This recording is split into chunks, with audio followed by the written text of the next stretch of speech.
Elle m'a dit qu'elle avait eu un rendez-vous galant mais ma réponse l'a laissée sans voix et a tout changé. La chaise en face de moi était encore chaude quand elle l'a dit. J'ai eu un rendez-vous hier soir. Pas de tonnerre, pas de main tremblante, juste sa voix, calme et nette, comme si elle annonçait la météo. Je n'ai pas levé les yeux tout de suite. Ma cuillère était encore dans mon bol de céréales, s'enfonçant lentement sous une couche de flocons détrempés. J'ai remué une fois, 2 fois. Puis j'ai demandé, aussi doucement que possible. Ah oui? Elle a hoché la tête. Aucune honte dans ses yeux, pas même la politesse de mentir. J'ai alors remarqué que son rouge à lèvres avait disparu. La teinte qu'elle portait habituellement, quelque chose de doux et de rose, avait été remplacée par rien. Des lèvres nues, légèrement gercées, trop embrassées, peut-être. Je pouvais entendre le bourdonnement du réfrigérateur, le tic-tac de l'horloge de la cuisine, le chien du voisin aboyant 2 fois, comme il le faisait toujours quand le camion poubelle passait. Elle s'est assise comme si nous allions discuter des plans du week-end, les coudes sur la table, les doigts entrelacés, son alliance légèrement pressée contre la surface en bois.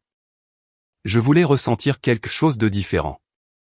Elle a parlé comme si j'avais de nouveau de l'importance. Je n'ai pas parlé, non pas parce que j'étais en colère. Non, la colère aurait été plus facile. Je n'ai pas parlé parce que je faisais des calculs dans ma tête. Je comptais toutes les fois où elle avait dit qu'elle était fatiguée. Toutes les nuits où elle s'était détournée. Tous les matins où elle avait sauté le café avec moi, disant qu'elle était en retard pour le travail. Elle avait un rendez-vous pendant que je pliais son linge et arrosais les plantes. Pendant que je changeais les piles du détecteur de fumée, pendant que je lui gardais la dernière part de tarte, comme je le faisais toujours. J'ai dégluti difficilement. Ma gorge semblait tapisser d'échardes. Elle attendait que je demande quelque chose, une réaction, n'importe quoi. Au lieu de cela, j'ai repoussé le bol et j'ai dit une seule phrase. Ce n'était pas répété. Ce n'était pas fort. C'était à peine plus fort qu'un murmure, mais ça l'a frappé plus durement que n'importe quel cri n'aurait pu le faire. J'espère qu'il t'a traité comme une échappatoire temporaire, parce que c'est ce que tu as fait de moi. Elle a tressailli, juste une fraction de seconde, mais je l'ai vu. Le clignement des yeux, l'expiration, la façon dont ses doigts se sont déliés. Elle voulait que je me batte, que je rage, que je supplie pour une explication. Mais je lui ai donné la vérité à la place. Et la vérité l'a blessée plus qu'elle ne s'y attendait. Elle s'est levée, s'est dirigée vers l'évier et a ouvert le robinet. Même s'il n'y avait pas de vaisselle dans ses mains, juste l'eau qui coulait en silence. Mes céréales étaient maintenant une bouillie froide et gonflée. Je m'en fichais. Ce n'était pas la fin. Je le savais. Mais c'était la première fois que je ne la poursuivais pas à l'étage. La première fois que je ne lui demandais pas où elle avait été. Et pour un homme comme moi qui pardonnait toujours trop vite, c'était aussi une sorte de fin. Elle n'a pas fermé le robinet. Elle est restée là, le dos tourné, l'eau coulant assez fort pour couvrir sa respiration. Mais je l'entendais quand même. Des inspirations courtes et superficielles, comme si elle essayait de retenir quelque chose. Je n'ai pas bougé de ma chaise. Je n'ai pas demandé à quoi elle pensait. Je lui avais lancé ma sentence, et maintenant je regardais simplement l'effet qu'elle produisait sur la pièce. On pense qu'un mariage se termine par des cris, des portes qui claquent, des valises bouclées ou des lettres de confession ou une sortie dramatique sous la pluie. Mais parfois, il se termine avec le bruit de l'eau frappant un évier vide et 2 personnes essayant de ne pas parler en même temps. Elle a finalement rompu le silence avec un demi-rire, aigu et mince. « Waouh » dit-elle, la voix brisée. « Alors c'est là que nous en sommes maintenant ?» Je n'ai pas répondu. Elle a fermé le robinet mais est restée où elle était. Une main appuyée contre le comptoir comme si le sol avait commencé à bouger sous ses pieds. J'ai de nouveau regardé son alliance. Elle était toujours là, brillant sous la lumière de la cuisine comme si elle avait le droit d'être là. Je n'ai jamais voulu te faire de mal, marmonna-t-elle, à peine audible. Je ne savais même pas que j'allais te le dire. C'est juste sorti. Parce que ça ne te semblait plus mal, ai-je dit. Et ce n'était pas une question. Elle s'est alors retournée, et ses yeux ont croisé les miens pour la première fois ce matin-là. Il y avait de la peur en eux. Pas la peur de moi. La peur du silence que je lui offrais. J'avais toujours été celui qui se précipitait pour arranger les choses, qui remplissait l'air d'excuses, de compromis et de douces promesses. Mais maintenant, j'étais juste immobile et cela la déstabilisait. « Tu ne dis rien ?» a-t-elle chuchoté. « Si », ai-je répondu, « et tu l'as entendu. » Elle a baissé les yeux. La lumière a attrapé la cicatrice sur son menton. Celle qu'elle s'était faite en trébuchant dans les escaliers de la terrasse il y a des années, lors de notre soirée jeu du Nouvel An. Je me suis souvenu comment je l'avais portée à l'intérieur. Comment elle avait ri à travers la douleur, comment elle m'avait taquiné pour avoir surréagi. À l'époque où tout était simple. Avant que les choses ne deviennent glissantes d'une manière que nous ne pouvions même pas nommer. Je pensais que tu demanderais qui c'était, dit-elle, comme pour m'appâter. Je n'ai pas besoin de savoir, ai-je répondu. J'en sais déjà assez. C'est quelqu'un qui te voulait pour une nuit. Et tu l'as laissé faire. Elle a grimacé comme si les mots étaient des couteaux. Peut-être qu'ils l'étaient, mais elle les avait choisis en premier. Le poids dans la pièce s'est épaissi. Je pouvais sentir mon pouls au bout de mes doigts, mais je ne les ai pas serrés. J'ai juste posé mes mains sur mes genoux et j'ai attendu la suite. Elle s'est dirigée lentement vers la machine à café et a commencé à remplir le réservoir comme si préparer une cafetière allait faire disparaître tout cela. Comme si les rituels pouvaient effacer la trahison. « Tu es vraiment froid », dit-elle. « Et tu es vraiment calme pour quelqu'un qui vient d'admettre qu'il nous a détruits », ai-je rétorqué, plus bas que je ne l'avais prévu, mais assez tranchant pour percer sa comédie. Ses mains tremblaient légèrement alors qu'elle attrapait une tasse. Pas la mienne, la sienne. Celle avec les fleurs violettes dessus. Un cadeau de sa sœur. Elle avait l'habitude de nous verser du café à tous les deux chaque matin. Maintenant, elle n'en faisait qu'un. C'était peut-être ça qui frappait le plus durement. « Je pense que nous devrions parler », a-t-elle finalement dit. Je me suis levé. Pas parce que j'étais d'accord. Pas parce que j'étais prêt, mais parce que je ne pouvais plus rester assis sur cette chaise sans avoir l'impression d'y être cloué. Non, ai-je dit, je pense que tu devrais d'abord méditer sur ce que tu as fait. Et si tu veux toujours parler après ça, je serai dehors. Je n'ai pas attendu sa réponse. Je suis sorti par la porte de derrière, pieds nus dans l'air du matin. Les planches de la terrasse étaient froides sous mes pieds. Les oiseaux chantaient. Le ciel était d'un bleu doux. Et quelque part juste sous la surface, ma vie s'était largement fissurée. La brise extérieure était plus froide que prévu. Le printemps ne s'était pas encore complètement installé. Je me suis assis sur les marches arrière, les bras posés sur les genoux, essayant de me concentrer sur l'odeur du bois humide et le bruissement des feuilles au lieu de l'incendie derrière moi. C'était étrange d'être là dehors, seul. D'habitude, le chat se faufilait par la moustiquaire pour se blottir contre moi. Mais il devait aussi sentir la tension. Même les animaux savent quand quelque chose ne va pas. Je ne comptais pas les minutes, mais je savais que beaucoup s'étaient écoulés. Je n'entendais aucun pas derrière moi, aucun craquement du plancher, aucun déclic de la poignée de porte, juste le vent qui frôlait les arbres et l'arroseur d'un voisin qui se mettait en marche. J'ai sorti mon téléphone de la poche de mon sweat à capuche et j'ai fixé l'écran de verrouillage. Une photo de nous deux en Dordogne l'année dernière. Elle tenait une tasse de cidre, enveloppée dans ma chemise en flanelle, les joues roses à cause du froid, riant de quelque chose que j'avais dit. Je ne me souvenais pas de la blague. Je me souvenais juste à quel point je l'aimais à ce moment-là. Maintenant, en regardant cette photo, j'avais l'impression d'espionner des étrangers. Finalement, la porte derrière moi s'est ouverte, mais elle n'a rien dit. Elle s'est juste appuyée contre le cadre de la porte et est restée là, comme si elle attendait une invitation pour réintégrer la scène. Je ne me suis pas retourné pour la regarder. J'ai gardé les yeux sur les bois au bord de notre jardin et j'ai demandé tranquillement, c'était la première fois. Une pause, puis une respiration. Non.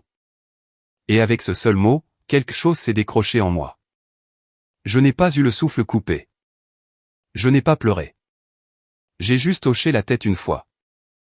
Je suppose qu'une partie de moi le savait déjà. La nuit où elle avait dit qu'elle était à l'anniversaire de son amie Inès, mais qu'elle était rentrée avec du mascara qui coulait à mi-joue. Le week-end où elle avait prétendu rendre visite à sa mère à l'hôpital, mais n'avait jamais envoyé de photos, ni répondu à aucun de mes appels. Le matin où elle était trop joyeuse, trop reposée, trop satisfaite. Combien de fois, ai-je demandé? Je ne pense pas que je devrais répondre à ça maintenant, a-t-elle répondu. Ça ne fera qu'empirer les choses. Trop tard. Elle a bougé derrière moi, le bois craquant sous son poids. Je n'avais pas prévu que ça devienne quoi que ce soit. C'est juste arrivé. Je me sentais seul. J'ai laissé échapper un rire sans humour. Tu te sentais seul alors que j'étais assis à 2 mètres de toi tous les soirs? Tu n'étais pas vraiment là, Julien, a-t-elle dit. Tu travaillais, tu lisais, tu pliais le linge comme un fantôme. Nous ne parlions pas. Nous existions seulement. Mes jointures sont devenues blanches alors que je serrais le bord de la marche. Je voulais dire un millier de choses. Je voulais crier que j'étais resté, que j'avais essayé, que je lui avais lavé les cheveux sous la douche quand elle était malade, que j'avais mémorisé la façon dont elle aimait ses œufs. Qu'une fois j'avais conduit 3 heures sous la pluie pour lui chercher la tarte au citron qu'elle aimait parce qu'elle disait qu'elle passait une mauvaise journée. Mais je n'ai rien dit de tout cela parce que plus rien de tout cela n'avait d'importance maintenant. Alors, c'est quoi ça, ai-je finalement demandé. Une rupture au ralenti. Tu me dis la vérité une cuillère à café à la fois jusqu'à ce que je fasse le sale boulot et te quitte. Ce n'est pas juste, a-t-elle lâché. Oh, je suis désolé, ai-je dit en me levant enfin et en lui faisant face pour la première fois. Est-ce toi qui manges des céréales froides à minuit pendant que ton conjoint se fait embrasser par quelqu'un d'autre? Ses lèvres se sont serrées. Elle a détourné le regard, les bras croisés sur sa poitrine comme si elle se protégeait du poids de ses propres choix. Es-tu amoureuse de lui, ai-je demandé doucement. Elle n'a pas répondu. Ni oui, ni non. Et ce silence en disait plus que ce que j'étais prêt à entendre. Je suis passé devant elle et je suis retourné dans la maison. L'odeur de son parfum flottait encore dans l'air. Cette même douceur musquée qui ne m'appartenait plus. Je suis allé directement à la chambre et j'ai ouvert l'armoire. J'ai regardé la rangée de vêtements que je n'avais pas touchés depuis des années. Je n'ai rien emballé. Pas encore. Mais j'ai sorti un sac de voyage et je l'ai posé sur le lit, juste au cas où. Parce que quelque chose en moi avait changé aussi. Et pour la première fois en 12 ans, je n'étais pas sûr de pouvoir redevenir, nous. Je n'ai pas ouvert la fermeture éclair du sac pendant des heures. Je l'ai juste laissé là, sur le lit, comme une menace silencieuse, comme un avertissement que je n'étais pas assez courageux pour exécuter. Je me suis assis au bord du matelas, le fixant comme on fixe une alarme incendie qui ne s'est pas encore déclenchée. Une partie de moi espérait qu'elle entrerait et m'arrêterait. Une partie de moi espérait qu'elle ne le ferait pas. C'est ça qui est tordu. Quand quelqu'un vous trahit lentement au fil du temps, votre espoir commence à se retourner contre vous. Il commence à vous mentir. Il dit, peut-être que ce n'est pas si grave. Même quand tout en vous crie que ça l'est. Elle ne m'a pas suivi. Pas après nos derniers mots sur la terrasse. J'ai attendu 5 minutes, 10, une demi-heure. Toujours rien. Pas de coup à la porte, pas d'excuses, pas de prétexte pathétique. Juste le son lointain de l'aspirateur qui vrombissait quelque part dans le couloir. Elle faisait le ménage. C'est ce qu'elle a choisi de faire après tout. Elle passait l'aspirateur. Je me suis levé, j'ai ouvert le placard et j'ai lentement commencé à attraper des choses au hasard. Quelques chemises, des sous-vêtements, des chaussettes. Mon vieux sweat à capuche gris dont elle avait dit un jour qu'il me donnait l'air de quelqu'un qui répare des ordinateurs dans un chalet. Je me suis souvenu comment nous en avions ri à l'époque. Comment elle se blottissait dans ce même sweat les soirs froids pendant que nous regardions des documentaires que ni l'un ni l'autre ne comprenait. Maintenant, il sentait le fond du placard, le renfermer et l'oubli. Je ne partais pas encore. Pas officiellement, mais j'avais besoin de voir ce que ça faisait de toucher la vie que je devrais peut-être recommencer. J'ai à moitié zippé le sac et je l'ai laissé sur le lit. Puis je me suis rassis, la tête entre les mains. La maison était trop silencieuse, même avec le bourdonnement sourd de l'aspirateur qui traînait encore sur la moquette. Mon téléphone a vibré une fois. Un texto. Je l'ai vérifié sans réfléchir et je l'ai instantanément regretté. Numéro inconnu, pas de nom. Hey, super soirée hier. Dis-moi quand on peut se revoir, émoticône, clin d'œil. Les mots m'ont frappé par vagues.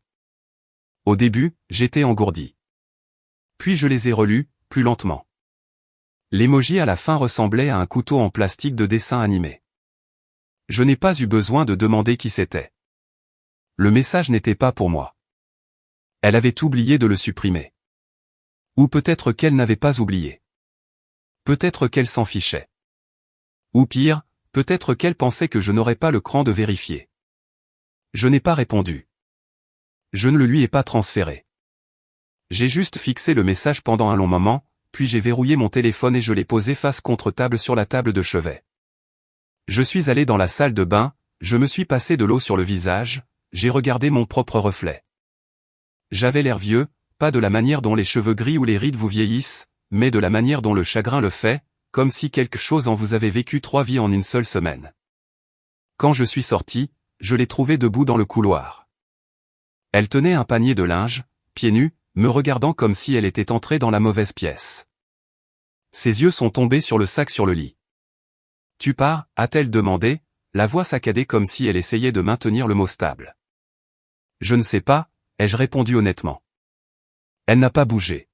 « On peut arranger ça, Julien. » Le peut-on, ai-je demandé, non pas sarcastiquement, juste épuisé. « J'ai fait une erreur », a-t-elle dit. « Non », l'ai-je coupé. « Tu as pris une décision. Une erreur, c'est d'oublier de fermer le frigo. Une erreur, c'est d'envoyer un texto à la mauvaise personne. Tu n'as pas trébuché pour tomber là-dedans. » Ses mains se sont resserrées autour du panier à linge. « Tu es en colère. » Je comprends. Je ne suis même pas en colère. Je suis triste et je le pensais. Je suis juste à court de questions. Et le pire, c'est que c'était vrai. J'avais toujours été plein de questions. Que puis-je faire de mieux? Pourquoi es-tu distante? Est-ce que tout va bien? M'aimes-tu encore? Mais maintenant, plus rien. Mon esprit était comme une bibliothèque après un incendie. Quelques livres calcinés, peut-être, mais surtout de la cendre et du silence. Elle a posé lentement le panier à linge par terre, comme si le poser trop vite risquait de briser quelque chose.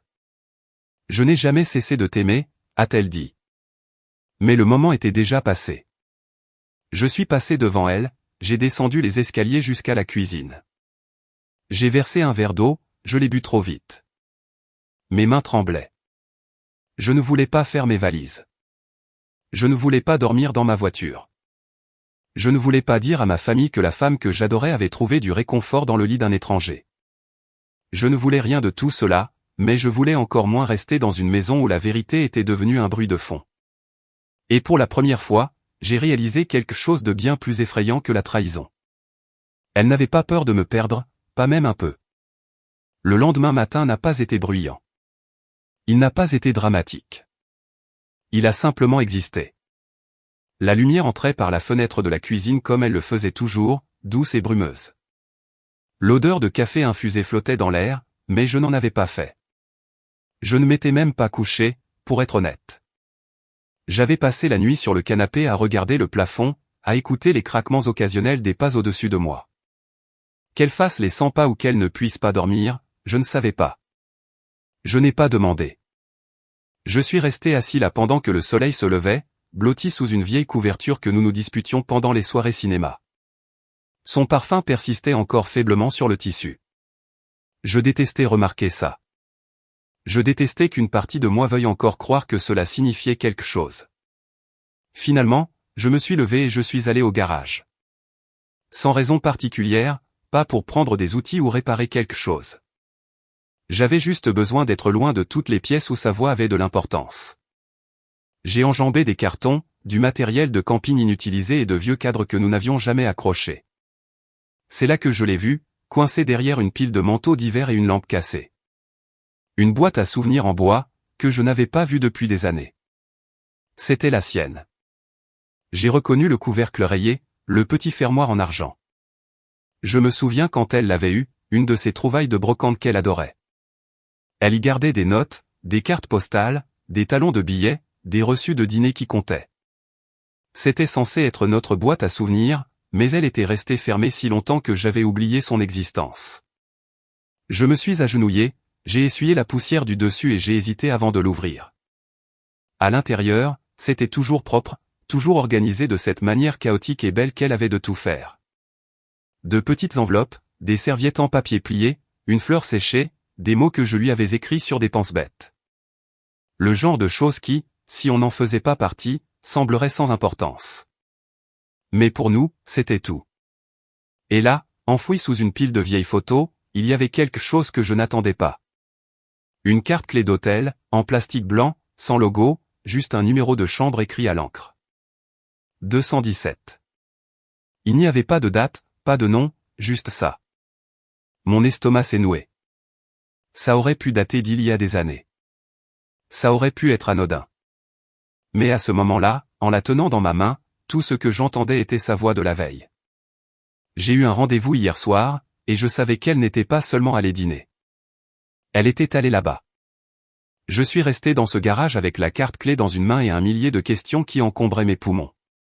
Mon premier réflexe a été de la jeter, de casser quelque chose, de claquer une porte ou de briser une vitre, mais je ne l'ai pas fait. Je l'ai délicatement replacée à l'intérieur de la boîte, j'ai refermé le couvercle et je l'ai tenu contre ma poitrine un instant comme une sorte de relique brisée. Puis j'ai entendu la porte s'ouvrir derrière moi. Elle était là, en t-shirt et pantalon de pyjama, de nouveau pieds nus. Son visage avait l'air fatigué, mais pas dévasté, juste usé, comme quelqu'un qui avait veillé toute la nuit pour faire la paix avec une décision. « Tu l'as trouvé ?» dit-elle en désignant la boîte. « Oui. » Il y eut une longue pause. Elle baissa les yeux vers ses pieds. « Tu ne dis rien. »« J'en ai assez dit hier. »« Je n'ai pas utilisé cette carte, » lâcha-t-elle. J'ai levé les yeux vers elle. « Ne me mens pas. »« Je ne mens pas, » a-t-elle insisté. Je l'ai prise. J'y suis allé, mais je suis resté assise dans la chambre seule et j'ai pleuré pendant 1 heure. Je n'ai pas pu le faire. Je ne savais pas si je devais la croire. C'est ça, avec la trahison. On ne sait plus ce qui est réel. Chaque souvenir devient suspect. Chaque phrase semble répétée. Alors pourquoi la garder, ai-je demandé. Je ne sais pas, a-t-elle dit. Peut-être parce que je me détestais d'avoir même envisagé de le faire. Peut-être parce que je pensais que si je la regardais à nouveau, ça me rappellerait ce que j'ai failli devenir. Mais tu le es devenu, ai-je dit doucement. Avec quelqu'un d'autre, ailleurs. Elle n'a pas contesté. Elle a juste hoché la tête, des larmes s'accumulant dans ses yeux, mais ne tombant pas. Je t'ai perdu, n'est-ce pas, a-t-elle chuchoté. Je ne sais pas encore, ai-je répondu. Et je le pensais, car à ce moment-là, j'étais debout dans un garage, tenant une boîte pleine de choses qui signifiaient autrefois l'amour, et tout ce que je ressentais, c'était du chagrin. Je suis passé devant elle et je suis retourné dans la maison. Mon sac de voyage était toujours sur le lit à l'étage, à moitié plein. Mais maintenant, il y avait autre chose d'emballé aussi. Le doute. Et c'est la chose la plus lourde de toutes. Ce soir-là, je n'ai pas dîné. Je l'entendais s'affairer dans la cuisine, le cliquetis des casseroles, l'eau qui coulait, le léger grattement du couteau sur la planche à découper. Mais je ne suis pas entré. Je ne pouvais pas m'asseoir en face d'elle et prétendre que le silence n'était que de la fatigue. Je n'étais pas fatigué. J'étais vide. Il y a une différence. À la place, je me suis assis dans mon bureau, la plus petite pièce de la maison, celle que j'avais autrefois revendiquée comme mon coin tranquille. Elle sentait encore légèrement les vieux livres et la poussière, et l'huile de menthe poivrée qu'elle avait un jour insisté pour que je diffuse pour alléger l'atmosphère. Je détestais cette huile. J'ai continué à l'utiliser quand même. J'ai fixé l'écran de l'ordinateur pendant ce qui a dû être 1 heure, sans rien taper, sans rien lire, pensant juste à la boîte, à la carte clé, aux messages, à tous ces indices que je ne voulais pas, qui s'empilaient comme un puzzle que j'avais trop peur de résoudre. Il y a un point où la trahison ne concerne plus seulement les choix de quelqu'un d'autre. Elle devient un miroir tranchant, et soudain, on ne sait plus quel rôle on a joué en laissant tout pourrir. Vers 21 heures, on a frappé doucement au cadre de la porte. Elle se tenait là, tenant une assiette dans ses mains. Poulet, riz, légumes vapeur, son offrande de paix. Je t'ai fait une assiette, a-t-elle dit. Je n'ai pas bougé. Elle est entrée lentement et l'a posée sur le bureau à côté de moi. Ses mains se sont attardées sur le bord de l'assiette comme si elle ne voulait pas lâcher prise. Comme si lâcher prise signifiait que je le ferais aussi. J'ai vu ton téléphone tout à l'heure, a-t-elle ajouté. Je me suis tourné vers elle, lentement, et ses yeux ont rencontré les miens avec une lueur de culpabilité. Le message de sa part. Tu n'étais pas censé le voir. Non, ai-je répondu froidement. Mais je l'ai vu. Ce n'était pas ce que ça semblait être. Quelle partie, ai-je dit. La super soirée hier ou le clin d'œil. Elle a tressailli puis a baissé les yeux. Il m'a envoyé un texto sans savoir que j'avais arrêté.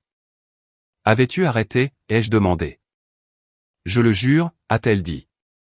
Je lui ai dit hier que je ne pouvais pas continuer, que je te choisissais. J'ai ri. C'était un rire bref et amer. Tu m'as choisi après avoir déjà pris la sortie. Ce n'est pas un choix. C'est de la culpabilité. Peut-être, a-t-elle dit. Mais je le pensais. Je me suis adossé à ma chaise, les bras croisés. Tu sais ce qui me hante vraiment? Ce n'est pas le fait que tu aies triché. C'est la partie où je sais que tu ne pensais pas que c'était mal jusqu'à ce que tu sois prise dans son reflet. Elle a ouvert la bouche, puis l'a refermée. Et maintenant, ai-je continué, tu es là avec une assiette de poulet et de riz comme si ça allait effacer quoi que ce soit. J'essaie. Et c'est plus silencieusement, ai-je lâché. Elle a laissé l'assiette là et a reculé hors de la pièce comme une ombre qui se retire. Je l'ai entendu marcher dans le couloir et fermer la porte de la chambre. Pas claquer, pas piétiner, juste un clic. J'ai fixé l'assiette pendant un moment. Puis j'ai ouvert un tiroir et j'ai sorti le cahier à spirale que je n'avais pas utilisé depuis l'université. J'ai feuilleté les pages blanches, j'en ai trouvé une qui semblait juste, et j'ai commencé à écrire. Ce n'était pas une lettre, pas exactement. C'était plutôt un enregistrement, une liste brute et décousue de ce dont je me souvenais, de ce que j'avais perdu, de ce qu'elle avait dit, de ce qu'elle n'avait pas dit. Chaque fois qu'elle m'avait regardé dans les yeux et m'avait dit qu'elle était fatiguée ou occupée ou qu'elle avait besoin d'espace, je l'ai noté. J'ai noté la date où elle avait dit qu'elle allait chez sa sœur mais avait oublié que sa sœur était hors de la ville. J'ai noté la nuit où elle était rentrée en sentant la cigarette au clou de girofle alors qu'aucun de nous ne fumait. Ça ne m'a pas fait me sentir mieux. Ça n'a pas dissipé le brouillard, mais ça a rendu quelque chose de réel. La vérité n'était pas seulement dans ses actions. Elle était dans les moments calmes que j'avais ignorés. Les longues pauses dans les conversations. La façon dont elle avait arrêté de me demander si je voulais venir avec elle. La nuit où elle s'était endormie face au mur. Ce cahier s'est rempli plus vite que prévu. À minuit, je me tenais dans le couloir devant la porte de notre chambre et j'écoutais simplement. Elle ne pleurait pas. Elle n'était pas agitée. Elle dormait. Et d'une certaine manière, ça faisait plus mal que tout le reste, parce que ça signifiait qu'elle trouvait déjà la paix dans les décombres. Pendant que j'essayais encore de me souvenir comment respirer. Le lendemain n'a pas commencé par une confrontation. Il a commencé par du jus d'orange.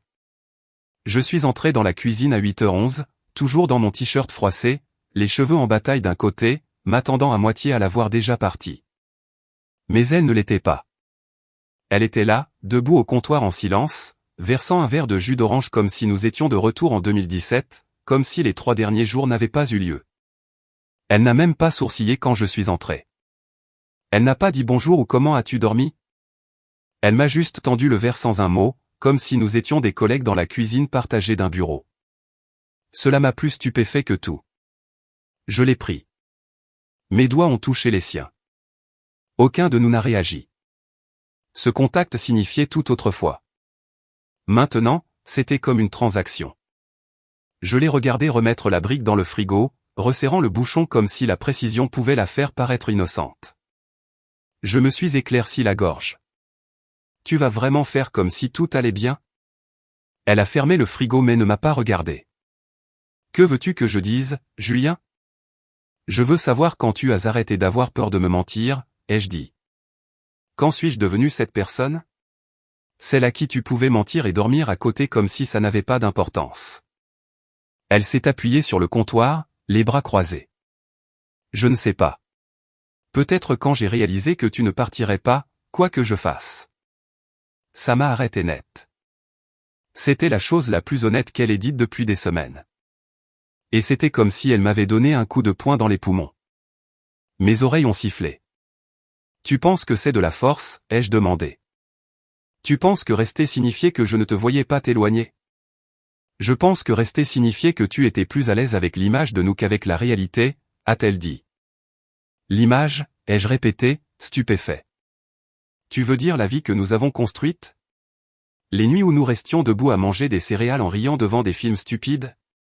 La façon dont tu chuchotais ne meurt pas avant moi quand j'avais un rhume. Tu penses que ce n'était qu'une image. Je pense que c'est ce dont tu avais besoin, a-t-elle dit. Et il y avait quelque chose de presque cruel dans la douceur de son ton. Une version bien nette de la vie qui ne te demandait pas trop. Et j'ai joué le jeu pendant des années. J'ai reculé, la regardant comme si je voyais une étrangère. Tu réécris notre mariage pour justifier tes choix. C'est ce que tu fais maintenant.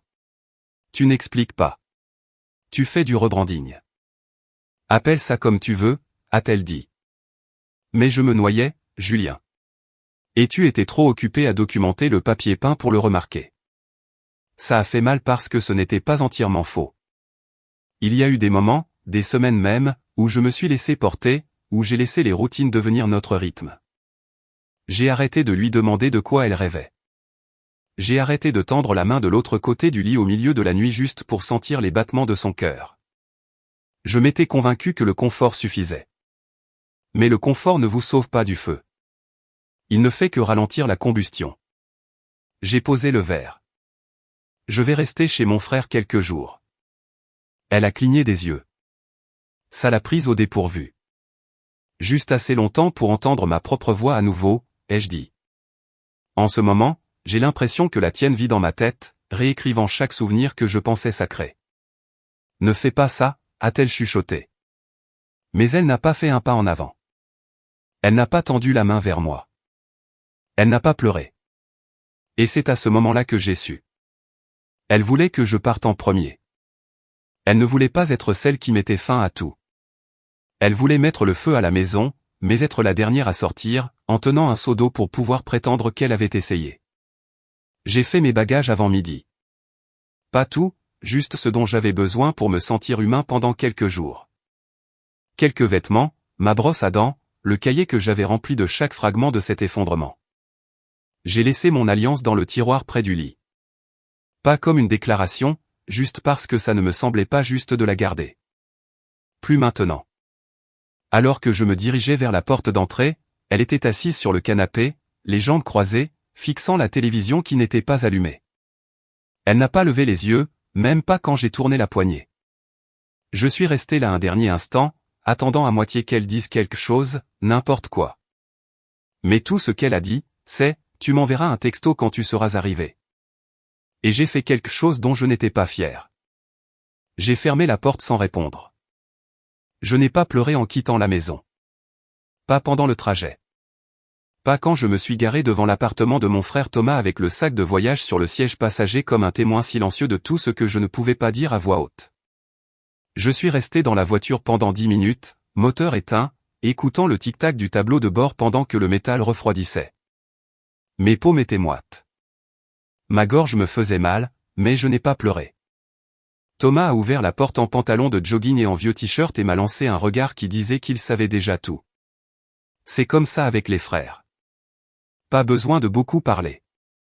Il s'est écarté sans un mot et m'a laissé entrer. Pas de jugement, pas de questions indiscrètes, juste de l'espace. Il m'a offert sa chambre d'amis, qui était autrefois son studio de guitare, mais qui était depuis devenu un cimetière de boîtes Amazon non ouvertes et d'un pouf en forme de part de pizza. Je m'en fichais. J'ai dormi sur le dessus des couvertures cette première nuit, toujours habillé, le téléphone face contre table sur la table de chevet. Je n'ai pas mis de réveil. Je n'ai pas vérifié les messages. J'ai juste expiré. Les jours suivants se sont écoulés lentement. Il y avait quelque chose de curatif à être hors de cette maison. J'ai bu du café sans la regarder entrer pieds nus dans la cuisine. Je me suis assis sur le balcon le soir et j'ai écouté les bruits de la ville au lieu du craquement de nos escaliers.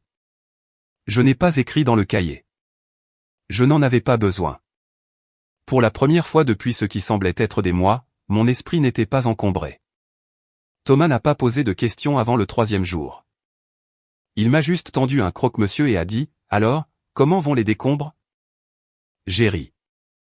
Ça m'a surpris. Je pense que le feu est éteint, ai-je dit. Il y a juste beaucoup de fumée.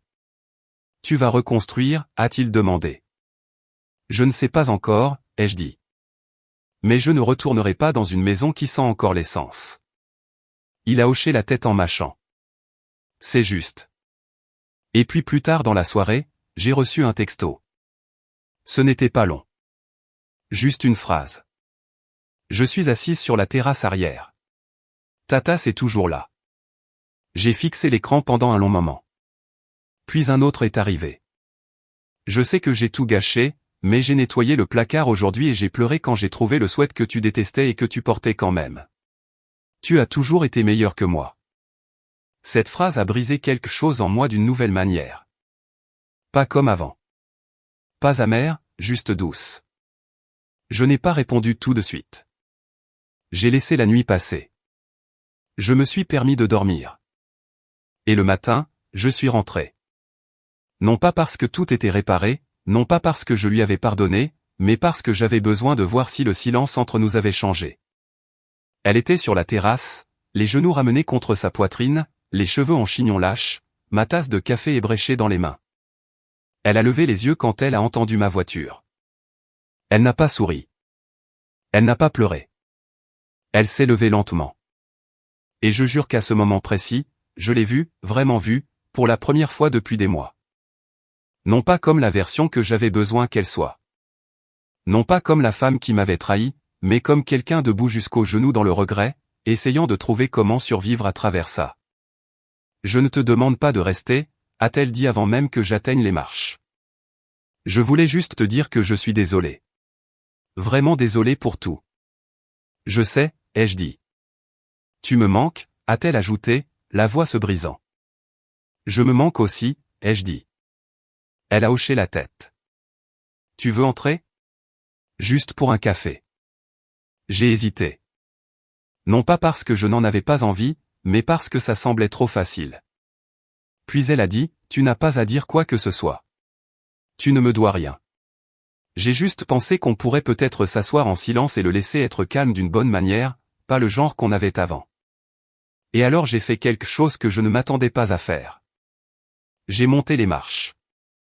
J'ai pris la tasse de ses mains. Je l'ai tenue entre les miennes, encore chaude, et je me suis assis à côté d'elle, juste assez loin pour me donner de l'espace, mais assez près pour que si je voulais tendre la main, je le puisse. Nous n'avons pas parlé pendant un long moment. Nous avons juste écouté le vent et les oiseaux et le bourdonnement du monde qui recommençait à respirer. Et puis sans réfléchir, j'ai tendu la main vers la sienne. Elle ne l'a pas serrée. Elle ne s'est pas retirée. Elle l'a juste laissé reposer là, entre nous, comme une trêve. Ni la fin, ni le début, mais quelque chose entre les deux. Et pour l'instant, c'était suffisant.